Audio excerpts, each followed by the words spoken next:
Don't come in here to this city council in the most diverse city in the state of Iowa talking about what a young man is wearing.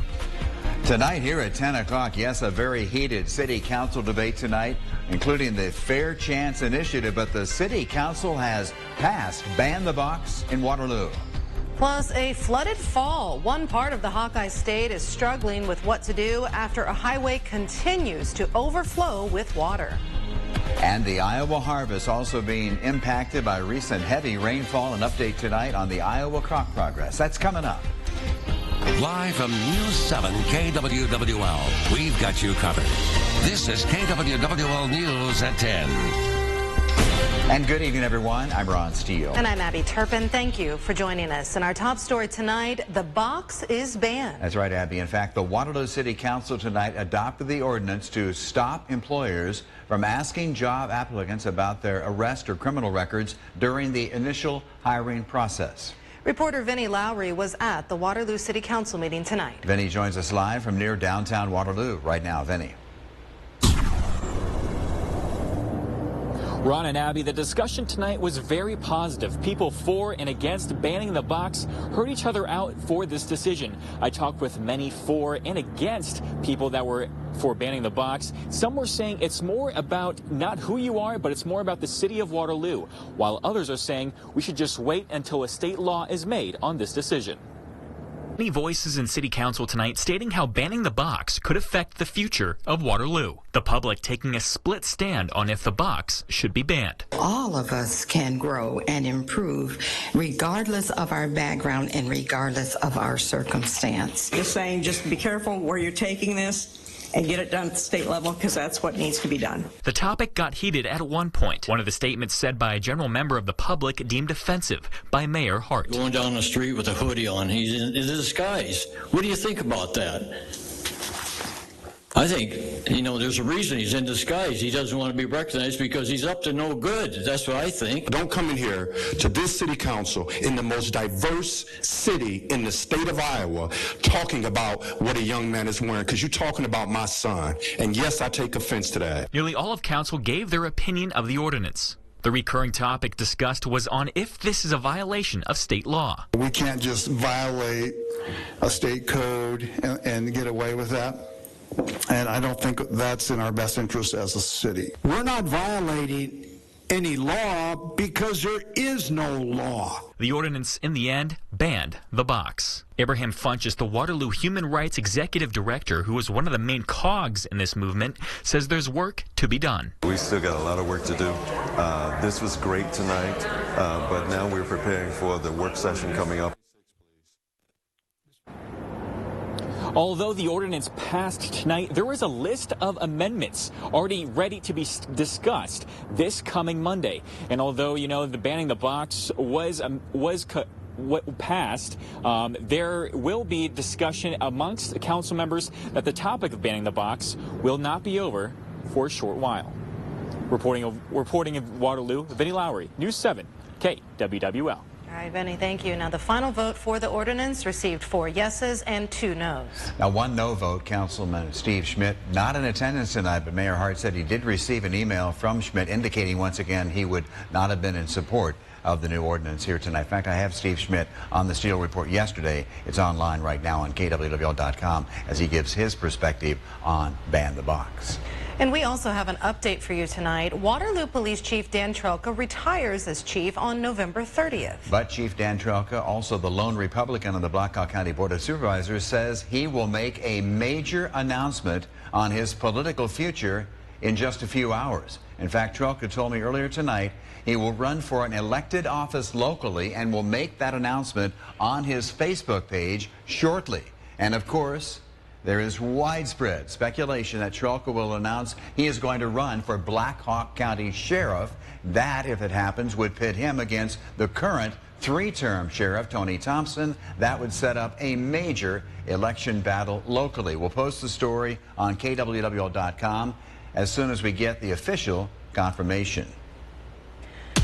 Turning to our weather now, a clear and somewhat chilly night out there. We're taking a live look right now at Cedar Rapids. So the roads right there, pretty calm out there right now. Well, Storm Track 7 Chief Meteorologist Mark Schnackenberg back in the forecast center right now with a look outside and a look ahead, I assume, too. You mentioned chilly. And that's going to be the theme as we get towards the end of the week into the upcoming weekend. Chilly day and night. You may want to call it cold because some frost is a possibility. Right now, temperatures are in the 40s to about 50 degrees across the region. The sky is crystal clear. Nothing when it comes to any cloud cover across eastern Iowa or really the entire state. As for the temperatures across the state, a little cooler in the eastern part. Our 40s to lower 50s, while more lower 50s out into the western part of the state. Now, tomorrow, as well as Wednesday and Thursday, not bad. Temperatures near 70.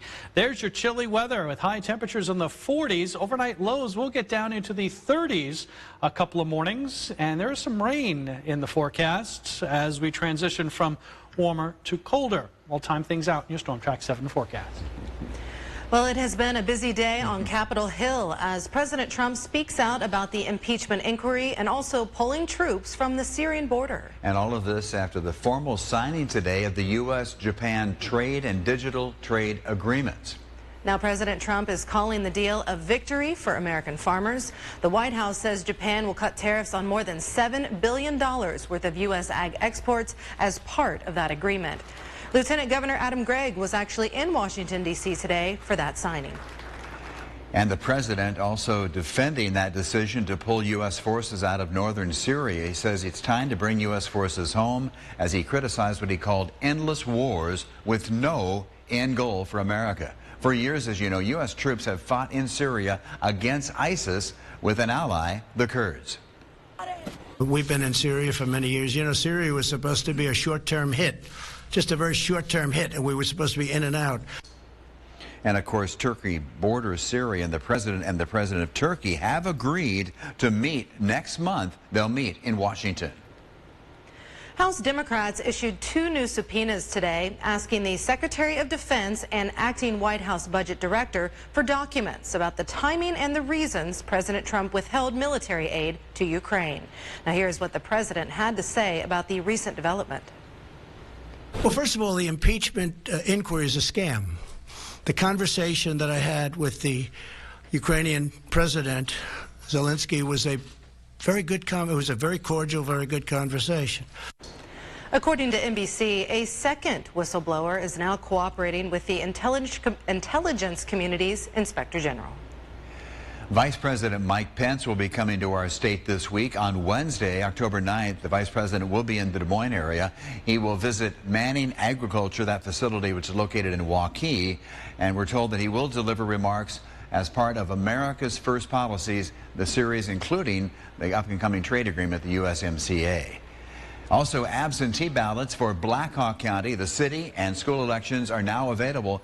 The election coming up on November 5th. And, of course, this will be the first time both the municipal elections and the school board elections will be held on the same election day. The courthouse, Black Hawk County Courthouse, will be open for early voting through November 4th for all Black Hawk County precincts.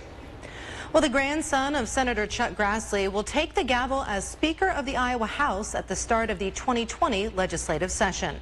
Pat Grassley will succeed Linda Upmeyer, who did announce her resignation last week. Grassley has served in the Iowa House since 2007.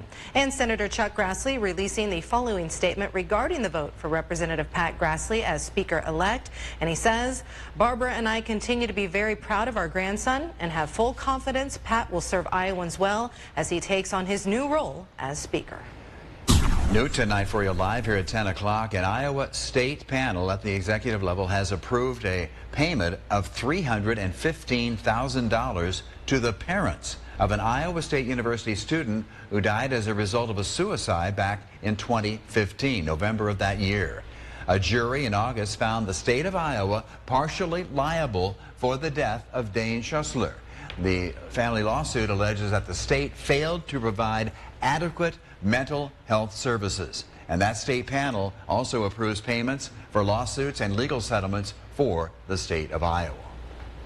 Another person has been arrested linked to that large brawl on College Hill in Cedar Falls. The last person arrested, this man, Robert Boggs III, arrested over the weekend, according to a criminal complaint. Now, the charge against him, as the others, rioting. I want to show you some earlier cell phone video of that brawl. Boggs, the 11th person now to be charged in the fight that happened back on College Hill in August. Now, remember, Cedar Falls Police and the city of Cedar Falls have added some new high-definition surveillance cameras in an effort to cut down on violence and better identify people who are involved in events like this in the future. Iowa transportation officials are starting to prepare for the long-term effects if floodwaters stick around for the winter. Interstate 29, that's near Crescent in Pottawatomie County, closed just a few days after reopening again. The Iowa Department of Transportation wants to add several feet of concrete to raise the level of that road, or at least put in some temporary berms. The problem is the water isn't staying off the road even long enough for that to happen.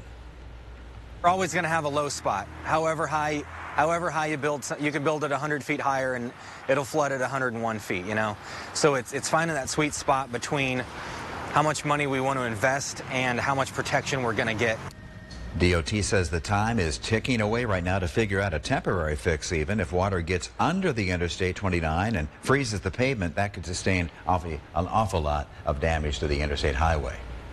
Well, another thing being impacted by the weather, the Iowa harvest. Iowa Secretary of Agriculture Mike Naig says harvest is off to a very slow start due to the heavy rainfall. The newest report says farmers only had about 1 day suitable for field work just last week. And also, we are about 3 weeks behind last year's harvest schedule. Continuing coverage here tonight, the State Health Department in Iowa says nearly 30 Iowa hospitals have now stopped delivering babies. It's been happening over the past 2 decades in Iowa. Experts say our aging population is part of the reason. The cost is also a significant factor. The most recent closure, the Unity Point OB unit in Marshalltown. On top of the labor care shortage in Iowa, the University of Iowa is working to tackle what they are calling a maternal health crisis. Iowa's maternal death rate has nearly doubled in a 3-year period from 2015 to 2018. That's from 20 deaths to 39 deaths. The University of Iowa Hospitals and Clinics is now working on a 5-year project to help address that problem. The University of Iowa receiving a couple of additional grants here for life-saving research in Iowa City. These grants total about $13 million. One University of Iowa professor is working on 2 major projects that they hope will help end the opioid crisis. The first looks into some alternative solutions for chronic pain. And the second is a project looking at acute pain versus chronic pain. And coming up right here tonight, hunting season is underway, and experts have a few tips on how you can stay safe while you go buck wild. And from the country into the city, some towns will soon see their first urban deer hunt. We'll be right back. This is KWWL News at 10 with Ron Steele, Abby Turpin, Storm Track 7 Chief Meteorologist Mark Schnackenberg, and sports with Rick Coleman. We've got you covered.